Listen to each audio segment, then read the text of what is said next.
नमस्कार, मैं सुनील अभय और आप देख रहे हैं एचडी न्यूज इंडिया। हमारे साथ अखिल भारतीय परिवार पार्टी से सदस्य हैं जिनका परिचय खुद ही देंगी और इनसे सीधे सीधे बात करेंगे। आने वाला समय कैसा होगा, अपना परिचय दे दीजिए। जय हिंद, जय भारत। मैं कोमल भारतीय, रोहतक हरियाणा से अखिल भारतीय परिवार पार्टी में राष्ट्रीय सलाहकार सदस्य हूं। और आने वाला समय कैसा होगा ये निर्धारित करेंगे हमारे देश के युवा, हमारे देश की माताएं, हमारे देश के बच्चे, क्योंकि वही जो फैसला लेंगे कि उन्हें क्या बनना है और उसमें किस प्रकार से किसके साथ किस प्रकार का भेदभाव करना है या नहीं करना है, वही डिसाइड करेंगे। या तो वो प्रेरणा ले सकते हैं आज के नेताओं से। अगर कोई मोदी से प्रेरणा लेगा तो वो जाहिर सी बात है अच्छा काम तो नहीं कर पाएगा। तो देश, आप कैसे कह सकते हैं कि वो अच्छा काम नहीं कर पाएगा, क्योंकि मोदी जी तो का डंका पूरे देश में, पूरे विश्व में बज रहा है। मोदी जी का डंका नहीं बज रहा है। मोदी जी तो पूरे देश की लंका लगा रहे हैं, पूरे विश्व में डंका नहीं बज रहा है, उसको लंका लगना कहते हैं। सब जगह तो मीडिया में डंका बजाते हुए दिखा रहे हैं और आप कह रहे हो कि उनके लंका लगी हुई है। देखिए, आप कौन से मीडिया की बात कर रहे हैं? वो मीडिया नहीं है, वो एक्चुअल में भांड है, भांड जो पुराने समय में राजाओं का गुणगान करते रहते थे ना। बस चाहे उन्होंने अच्छा किया है, बुरा किया है, चाहे कुछ भी किया है, उन्हें सिर्फ उनकी तारीफ करने से मतलब होता था। तो आप हमें भी भांड कहना चाहती हैं क्या? देखिए, आप तो सरकार के लिए सवाल कर रहे हैं, अच्छी बात है। हो सकता है आपके ऊपर भी प्रेशर आए, तो आप थोड़ा संभल कर रहिएगा। हमें क्या है, हमें तो आदत है सच बोलने की। आज सच बोलने वालों को जेल होती है सीधी। जेल तो भगत सिंह जी भी गए थे, हम तो उन्हीं की प्रेरणा से आगे बढ़ रहे हैं। आने वाले समय में कोई भगत सिंह को याद नहीं करने वाला। आप जैसे लोगों को सीधा जेल और जेल के बाद में कुछ और। देखिए, सीधा जेल हम भी जाएंगे, आज नहीं तो कल जाना ही है। अब जब उनको हमने अपना आदर्श माना है, युवा तो जब से कदम पर चलेंगे ही ना। युवा जब सारे जेल में चले जाएंगे तो फिर लड़ाई कौन लड़ेगा? उन्होंने गोरे अंग्रेजों को मात दी थी, हम काले अंग्रेजों को मात देने वाले हैं, क्योंकि यही वो तो भारतीय हैं। आप काले अंग्रेज कैसे कह सकते हैं? ये वही लोग हैं जो अंग्रेजों की नीतियों को फॉलो करते हैं। ये वही लोग हैं जिन्होंने अंग्रेजों का कभी बहिष्कार नहीं किया, इन्होंने मुसलमानों का बहिष्कार किया है। ये कहते हैं आजादी हमने दिलवाई है। आजादी किन्होंने? मोदी जी ने। हाँ। अरे वो कंगना रनौत तो कहती है ना 2014 के बाद आजादी मिली है। कहा? उनसे पहले क्या करती थी वो? अगर 2014 में आजादी मिली होती तो वो इतने साल पहले इंडस्ट्री में नहीं आई होती, किसी अंग्रेज के गुलाम होती, तलवे चाट रही होती। आपने कंगना जी की बात करी है, बॉलीवुड पूरा उनका समर्थन में है, चाहे वो अनुपम खेर जी हो चाहे कोई और। अनुपम जी और कंगना रनौत जी, एक दो और एक्टर को आप मिला लीजिए, वो वही लोग हैं जो बिक चुके हैं। एक्चुअल में वो भी भांडों में ही आते हैं। एक चीज आप ये बताइए कि आज के समय में घरेलू महिला जो है, घरेलू सामान सारा का सारा खाने पीने का महंगा होता जा रहा है। सिलेंडर 1053 के ऊपर पहुंच चुका है। हाँ, बिल्कुल। विपक्ष में जब बीजेपी रहा करती थी, हाँ। अगर 2 रुपए भी बढ़ते थे सड़क पर जनता दिखाई देती थी। आजकल जनता क्यों नहीं है? आज जनता है, उसे मीडिया कवरेज नहीं मिल रही है। हम जैसे लोग भी जिस मीडिया के सामने बोलते हैं वो कहाँ दिखाते हैं? अभी बताया गया था ना आपको, कुछ साथियों ने बताया था कि 13 नवंबर 7 आरसीआर में मोदी जी का पुतला दहन किया गया था बेरोजगारी के मुद्दे को लेकर के। आज तक वो क्यों नहीं हाईलाइट किया गया है? मोदी जी का आवाज कहीं ना कहीं आप लोगों की कमी है ना। हमारी कमी नहीं है, वो कमी है मीडिया की। देश का जो लोकतंत्र होता है, मीडिया तो हमेशा सच दिखाती है, 4 स्तंभों पर झूठ नहीं होता है। 4 स्तंभों पर टिका होता है, जिसमें एक मीडिया, उसका एक अहम भूमिका होती है। वो अपने रास्ते से भटक रही है, अपने धर्म से भटक रही है। धर्म की बात करूंगी मैं। धर्म वो नहीं है जो हिंदू मुस्लिम सिखाया जाता है। धर्म जो गुण होता है, स्वभाव होता है, यदि इंसान उससे विपरीत होकर के काम करे तो वो अधर्म होता है। ये साधना करना, पूजा पाठ करना, ये उस धर्म का केवल एक पार्ट है। ये सिखाते ना कि हम हिंदू है, हिंदू राष्ट्र बनाएंगे, हिंदू है। हिंदू तो कोई धर्म ही नहीं था। एक बात बताइए, आपने अभी कहा कि हिंदू कोई धर्म नहीं था, उसके बाद भी हिंदू राष्ट्र बनाने की बात हो रही है, 2025 में घोषणा करने की बात हो रही है। क्या देखिए, लोगों को मूर्ख बनाया जा रहा है। पहली बात तो ये तो अंग्रेजों और मुगलों के द्वारा दी गई गाली थी। हिंदू सिंधु घाटी गाली कह रहे थी, सिंधु घाटी सभ्यता। गाली कैसे कह रहे हैं? गाली ही है। कैसे? हमारा धर्म तो सनातन धर्म था, हमारी संस्कृति सनातन संस्कृति। फिर हिंदू राष्ट्र की बार बार बात क्यों की जाती है अगर ये गाली है तो? देखिए, पहले तो मैं मोदी भक्तों को, हमारे देश भक्तों को समझाना चाहूंगी कि हिंदू धर्म की जो शब्द की उत्पत्ति है कैसे हुई है। हिंदू शब्द की उत्पत्ति सिंधु घाटी सभ्यता के नजदीक में लोग रहते थे, जहां वो लोग रहते थे वो स का उच्चारण नहीं कर पाते थे। सिंधु लोगों की वजह से हिंदू का उच्चारण हुआ। तो हिंदू तो कोई धर्म ही नहीं हुआ, वो एक क्षेत्र के लिए शब्द यूज हुआ था, धर्म के लिए नहीं हुआ था। आज के समय में हिंदू की जब बात करते हैं, हिंदू राष्ट्र की जब बात करते हैं तो लगभग 90% लोग अपने आप को हिंदू मानती है और उसी धर्रे पे चल भी रही है।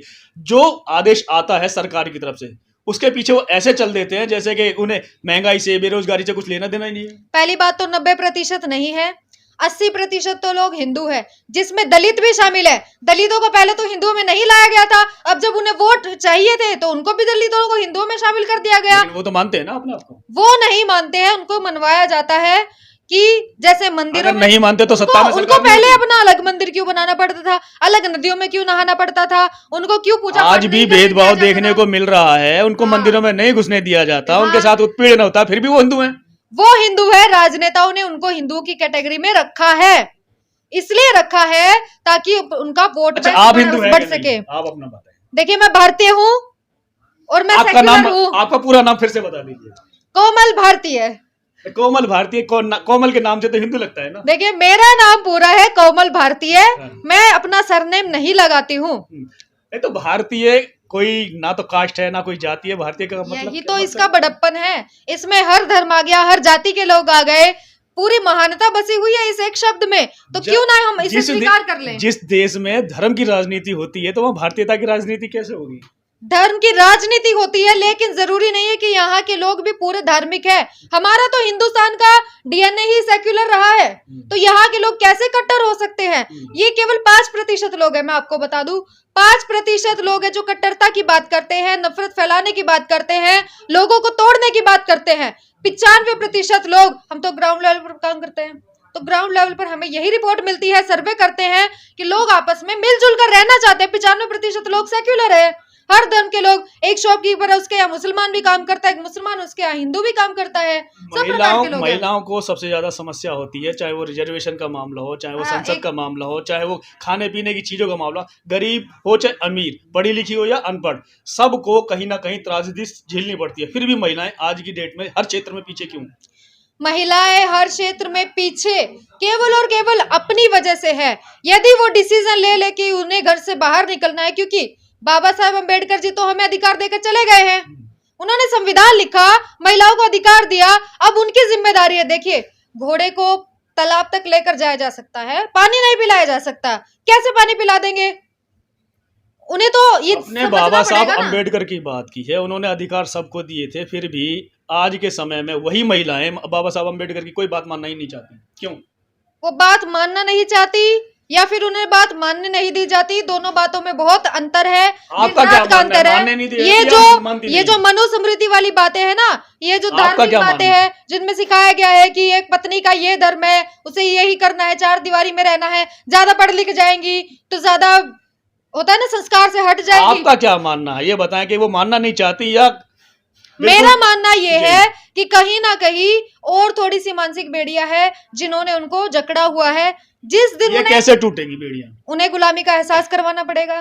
कैसे? क्योंकि वो उनकी भी अलग पहचान है। सबसे पहले तो ये जो क्राइटेरिया बनाया गया है ना कि शादी करना जरूरी है, पुरुषों से ही उनकी पहचान है, शादी से पहले पिता की, फिर बेटे की, फिर पति की हो जाती है, ये तो नहीं होना चाहिए। उनकी अपनी एक अलग पहचान है। आज भी देखने को ये मिलता है कि एक महिला जो कि कामकाजी है, अगर अपने पुरुष साथी के साथ किसी बाइक पे या किसी गाड़ी में घूमने भी चलिए तो और उसका हस्बैंड उसको देख ले तो गलत नजरिए से देखता है इस, और उसको माना भी जाता है। ऐसा क्यों?